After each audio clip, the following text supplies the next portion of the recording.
আসসালামু আলাইকুম প্রিয় শিক্ষার্থীরা, আশা করি তোমরা সবাই ভালো আছো এবং তোমাদের গুচ্ছের ভর্তি পরীক্ষা আশা করি সবার ভালো হয়েছে। তো আজকে আমি এই ভিডিওতে সাধারণ জ্ঞানের প্রশ্নের ব্যাখ্যা সহ নির্ভুলভাবে সমাধান দেওয়ার চেষ্টা করব। আশা করি তোমরা সবাই উপকৃত হবে। চলো তাহলে বেশি কথা না বলে ভিডিও শুরু করা যাক। এখানে এক নম্বর প্রশ্ন, কম্পিউটার থেকে প্রিন্টারে ডেটা প্রেরণের ক্ষেত্রে কোন পদ্ধতিতে ডেটা ট্রান্সমিশন হয়? এটি সঠিক উত্তর হচ্ছে এ, সিমপ্লেক্স। সিমপ্লেক্স মূলত এক দিক থেকে ডেটা প্রেরণের যে প্রথা বা মোড, এটাকে বলা হয় মূলত সিমপ্লেক্স। তো এখানে দেখো, কম্পিউটার থেকে প্রিন্টারে এক দিক থেকে কি করা হচ্ছে, ডেটা ট্রান্সমিট করা হচ্ছে, সুতরাং এটি আমাদের হবে কি, সিমপ্লেক্স। তারপর আসো 2 নাম্বার, জাতির পিতা বঙ্গবন্ধু শেখ মুজিবুর রহমান কর্তৃক প্রদত্ত স্বাধীনতার ঘোষণা সংবিধানে কোন তফসিলে সন্নিবেশিত? আচ্ছা, এটি সঠিক উত্তর হচ্ছে সি, ষষ্ঠ তফসিলে। আর সপ্তম তফসিলে হচ্ছে মুজিবনগর সরকারের যে ঘোষণাপত্র সেটি। আর পঞ্চম তফসিলে হচ্ছে বঙ্গবন্ধু শেখ মুজিবুর রহমানের 7 মার্চের ভাষণ সন্নিবেশিত করা হয়েছে। ঠিক আছে, তারপর আসো 3 নাম্বার, ওরা আমার মুখের বাসায় কায়ডা নিতে চায়, এই গানটির রচয়িতা কে? এটির রচয়িতা হচ্ছে আব্দুল লতিফ। ঠিক আছে, এছাড়াও তিনি আব্দুল গাফার চৌধুরী রচিত আমার ভাইয়ের রক্তে রাঙানো 21শে ফেব্রুয়ারি, এটির প্রথম সুরকার ছিলেনও কি, আব্দুল লতিফ। ঠিক আছে, তারপর আসো ইউএনসিটিএডি এর কাজ কি? United nation conference on trade and development. Trade মানে কি? ট্রেড মানে হচ্ছে বাণিজ্য, ডেভেলপমেন্ট মানে কি, উন্নয়ন। তাহলে এই যে ফুল ফর্মের ভেতরে কিন্তু আমি এটা উন্নয়নশীল রাষ্ট্রের যে বাণিজ্যিক স্বার্থ রক্ষা বিষয়ক যে কাজ, এটি কিন্তু আমরা এই ফুল ফর্মের ভিতরে পাচ্ছি। এই কারণে বিভিন্ন সংস্থার ফুল ফর্ম জানা কি জরুরি। তারপর আসো 5 নাম্বার, চতুর্থ শিল্প বিপ্লবের বৈশিষ্ট্য কোনটি? তা মূলত চতুর্থ বিপ্লব মানে হচ্ছে আধুনিক যে স্মার্ট প্রযুক্তিগুলো আছে সে প্রযুক্তিগুলো ব্যবহার করে প্রচলিত উৎপাদন এবং শিল্প ব্যবস্থার স্বয়ংক্রিয়করণের যে প্রক্রিয়া, সেই প্রক্রিয়াকে পর্যবেক্ষণ ব্যবস্থা এবং মানুষের হস্তক্ষেপ ছাড়াই সমস্যা বিশ্লেষণ এবং নিরূপণ এবং সেটা সমাধান করার প্রক্রিয়াকে বলা হয় যে চতুর্থ শিল্প বিপ্লব। তাহলে আমরা সহজেই বুঝতে পারছি যে এখানে সঠিক উত্তর হচ্ছে সি, ডিজিটাল প্রযুক্তির প্রতি কি নির্ভরতা বা কেন্দ্র বিমুখতা, ডিজিটাল প্রযুক্তির প্রতি কি ঝুঁকে পড়া, এটি হচ্ছে চতুর্থ বিপ্লবের মূল বৈশিষ্ট্য। তারপর আসো, আস্কি কোডে যান্ত্রিক নিয়ন্ত্রণের জন্য কতটি কোড ব্যবহার করা হয়? দেখো, আস্কি কোড হচ্ছে 7 বিটের, 7 বিটে মোট কোড থাকে হচ্ছে 128টি। এর ভেতরে 32টি হচ্ছে বিভিন্ন যন্ত্রকে নিয়ন্ত্রণ করার জন্য কয়টি, 32টি। বাকি যে 96টি রয়েছে সেই 96টি দ্বারা মূলত বিভিন্ন অক্ষর, চিহ্ন, প্রতীক এগুলো ব্যবহারের জন্য ব্যবহার করা হয়। তারপরে আসো, রূপপুর পারমাণবিক বিদ্যুৎ কেন্দ্র কোন মন্ত্রণালয়ের অধীনে? এটি হচ্ছে বিজ্ঞান ও প্রযুক্তি মন্ত্রণালয়ের অধীনে।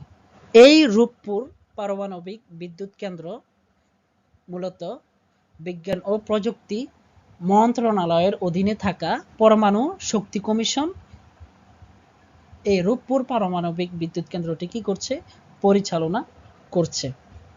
তারপর আসো 8 নম্বর, কোনটি ডিভিএমএস এর উদাহরণ? ডিভিএমএস মানে কি? ডিভিএমএস হলো ডেটাবেস ম্যানেজমেন্ট সিস্টেম। তো এটির উদাহরণ হচ্ছে এমএস অ্যাক্সেস। ঠিক আছে, যেখানে ডেটাবেস ম্যানেজমেন্টের সকল কাজ সম্পন্ন করা যায়। তারপর আসো, দ্য রিপাবলিক গ্রন্থটির রচয়িতা কে? দ্য রিপাবলিক গ্রন্থটির রচয়িতা হচ্ছে প্লেটো, যেখানে তিনি সক্রেটিসের যে দর্শন সে দর্শন তুলে ধরেন। ঠিক আছে, আর এটি ইংলিশ থেকে বাংলায় অনুবাদ করেন বাংলাদেশের শিক্ষাবিদ সর্দার ফজলুল করিম স্যার। ঠিক আছে, বিশ্বব্যাংক সংশ্লিষ্ট কোন সংস্থাটি স্বল্প আয়ের উন্নয়নশীল দেশে বেসরকারি খাতে আর্থিক সহায়তা ও পরামর্শ দিয়ে থাকে? এটি হচ্ছে তোমার আইএফসি। আর আইবিআরডি এটি হচ্ছে মধ্যম আয়ের দেশে ঋণ প্রদান করে থাকে হচ্ছে IBRD। ঠিক আছে, তাহলে আমাদের সঠিক উত্তর হচ্ছে এ। 11 নাম্বার, সত্য বিরূপ নীতি কোন গভর্নর জেনারেলের আমলে প্রণীত হয়? সঠিক উত্তর হচ্ছে সি, লর্ড ডালহৌসি। মূলত এই সত্য বিলোপ নীতি ব্রিটিশ ইস্ট ইন্ডিয়া কোম্পানি দ্বারা আরোপিত ভারতীয় যে রাজ্য আত্মসাৎ করার নীতি, এটি হচ্ছে সেটি, যেটির জন্য লর্ড ডালহৌসিকে দায়ী করা হয়ে থাকে। ঠিক আছে, তারপরে আসো, কোনটি পদসঞ্চারী মুদ্রাস্ফীতি হতে পারে? এটি হচ্ছে বি, 8%।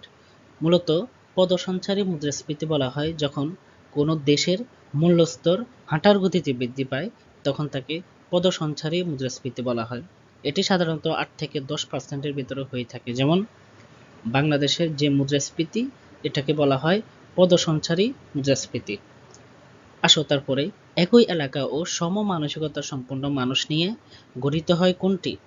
এটি সমাজ হবে না, বরং এটি সম্প্রদায় হবে। কারণ সমাজের যারা বসবাস করে সমাজে, কারণ একই সমাজে যারা বসবাস করে তাদের ভিতরে কিন্তু একই সম মানসিকতা সম্পন্ন যে মানুষ থাকবে সেটা কিন্তু না, ভিন্ন ধর্মের ভিন্ন মতের মানুষ থাকতে পারে। সুতরাং এ আমাদের আনসার হবে না, আনসার হবে আমাদের ডি, সম্প্রদায়। তারপর আসো, সর্বপ্রথম যৌক্তিক সংজ্ঞার ধারণা প্রবর্তন করেন কে? এই সর্বপ্রথম যৌক্তিক সংজ্ঞার ধারণা প্রবর্তন করেন যুক্তিবিদ্যার প্রবর্তক গ্রিক দার্শনিক অ্যারিস্টটল। তাহলে আমাদের এখানে উত্তর হবে বি, অ্যারিস্টটল। তারপর আসো 15 নাম্বার, কে সর্বপ্রথম ব্লু ইকোনমির ধারণা দেন? সর্বপ্রথম যিনি ব্লু ইকোনমির ধারণা দেন তিনি হচ্ছেন গুন্টার পাউলি। তিনি হচ্ছেন বেলজিয়ামের একজন অধ্যাপক, যিনি 1994 সালে সর্বপ্রথম ব্লু ইকোনমি বা সমুদ্রের সাথে সম্পর্কিত সমুদ্র নির্ভর যে অর্থনীতি, এই অর্থনীতি সম্পর্কে সর্বপ্রথম এই গুন্টার পাউলি ধারণা দেন। তারপর আসো, কোনটি ম্যালথাসের জনসংখ্যা তত্ত্বের অনুমিত শর্ত? আমরা জানি ম্যালথাসের জনসংখ্যা তত্ত্ব মানে হচ্ছে জনসংখ্যা বাড়বে জ্যামিতিক হারে, কিন্তু সেই হিসেবে সম্পদ বা উৎপাদন বৃদ্ধি পাবে হচ্ছে কি গাণিতিক হারে। আর সেই তত্ত্বের অনুমিত শর্ত হচ্ছে কৃষিক্ষেত্রে ক্রমহ্রাসমান উৎপাদন বৃদ্ধি প্রযোজ্য হবে। তাহলে আমাদের সঠিক উত্তর হচ্ছে এ। 17 নাম্বার, ট্যাবু শব্দের অর্থ কি? ট্যাবু শব্দের অর্থ হচ্ছে নিষেধাজ্ঞা। মূলত সামাজিকভাবে এবং ধর্মীয়ভাবে যে সকল বিষয়গুলো মানুষের জন্য ক্ষতিকর কিংবা অপবিত্র বা এই টাইপের বিষয়গুলা, সেগুলাকে সমাজের জন্য মানুষের জন্য অপবিত্র করে তোলা বা নিষেধ করে তোলাকে বলা হয় হচ্ছে মূলত ট্যাবু। তাহলে এখানে আমাদের উত্তর হবে সি। তারপর আসো 18 নম্বর, বাংলাদেশি জাহাজ MV আবদুল্লাহ কত তারিখে সোমালিয়ান জলদস্যুদের কবলে পড়ে? এটি হচ্ছে 12 মার্চ 2024। অবশ্য পরবর্তীতে মুক্তিপণের বিনিময়ে এই জাহাজটিকে উদ্ধার করা হয়। দেখো তারপরে প্রথম স্বীকৃতিপ্রাপ্ত বাংলাদেশের জিআই পণ্য কোনটি? এটি হচ্ছে এ, জামদানি শাড়ি। তারপর আসো, বই কোন ধরনের সংস্কৃতি? এটি হচ্ছে মূলত বস্তুগত সংস্কৃতি। ঠিক আছে, তাহলে আমাদের সঠিক উত্তর হচ্ছে ডি। কে প্রথম বাংলাদেশের স্বাধীনতার ঘোষণাপত্র পাঠ করেন?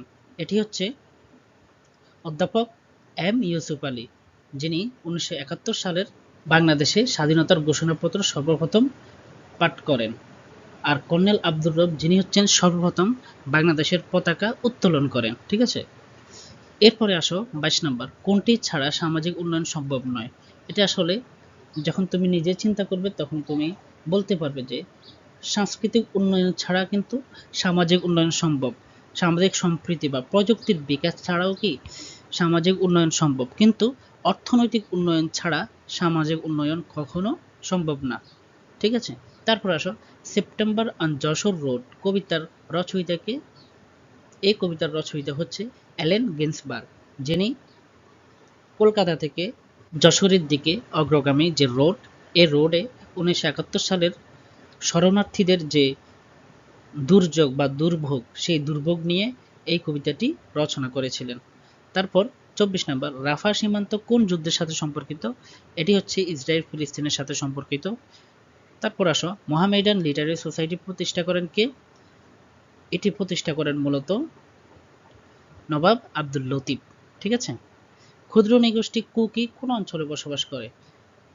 কুকি মূলত পার্বত্য চট্টগ্রাম এবং কক্সবাজার অর্থাৎ বাংলাদেশ, মিয়ানমার এবং ভারতের যে সীমান্ত, এই সীমান্তে এই কুকি সম্প্রদায় বসবাস করে।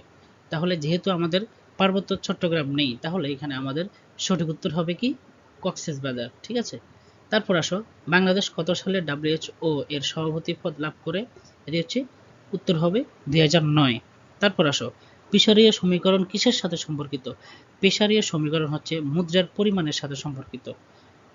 অর্থাৎ এই সমীকরণটি হলো MB ইকুয়াল টু PT, অর্থাৎ সাপ্লাই অফ মানি, অর্থের যোগানের একটি দেশের অর্থের যোগানের প্রেক্ষিতে ওই দেশের যে পরিমাণ অর্থ মজুদ রয়েছে সেটাকে বলা হয় হচ্ছে পিসারীয় সমীকরণ। তাহলে এটা সম্পর্কিত হচ্ছে মুদ্রার পরিমাণের সাথে। সঠিক উত্তর হবে A। 29 নম্বর, পায়রা সমুদ্রবন্দর কবে আনুষ্ঠানিকভাবে যাত্রা শুরু করে? এটি হচ্ছে 19 নভেম্বর 2013 সালে মূলত আনুষ্ঠানিকভাবে পায়রা সমুদ্রবন্দর তাদের যাত্রা শুরু করে। ঠিক আছে। তারপর আসো, অধিক বৃষ্টিপাতের জন্য পরিচিত মৌসিন রাম ভারতের কোন রাজ্যে অবস্থিত? এটি মূলত মেঘালয়ে অবস্থিত। এটি পুরো পৃথিবী জুড়ে সবচেয়ে বেশি বৃষ্টিপাত হয় এই মেঘালয়ের মৌসিন রাম এলাকায়। ঠিক আছে। তাহলে এখানে সঠিক উত্তর হচ্ছে A। আশা করি তোমরা ভিডিওটি থেকে উপকৃত হয়েছো। যদি ভালো লাগে তাহলে লাইক, কমেন্ট, শেয়ার করতে ভুলবা না। আজকের জন্য এই পর্যন্তই। ধন্যবাদ। আসসালামু আলাইকুম।